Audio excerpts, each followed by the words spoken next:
وقت کے ساتھ ساتھ نفرت کے بت اس قدر قداور اور مضبوط ہو جاتے ہیں کہ محبت کے ہتھیار ان کو زیر کر دینے کے لیے ناکافی ہوتے ہیں۔ چند افراد پر مشتمل ایک گروہ خلوص کے چند سکے تھامے ایسے دور میں داخل ہو چکا ہے جہاں سکہ رائج الوقت منافقت ہے۔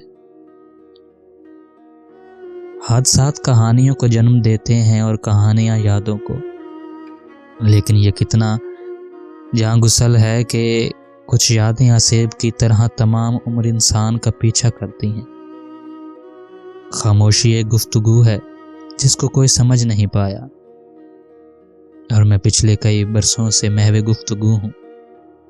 زندگی ہر ایک پر مہربان نہیں ہوتی۔ زندگی کچھ لوگوں کے ہاتھ سے وقت چھین کر ان کو کاش کا لفظ تھما کر چلی جاتی ہے۔ زندگی کسی لڑکھڑاتے بچے کی طرح قدم قدم پہ ٹھوکریں کھاتی ایک نئے سفر پر روانہ ہے۔ اوٹزم کا شکار بچہ تمہارے پکارنے پہ جواب دے گیا، کیونکہ محبت کی آواز دلوں سے دلوں تک پہنچ جانے کی استطاعت رکھتی ہے۔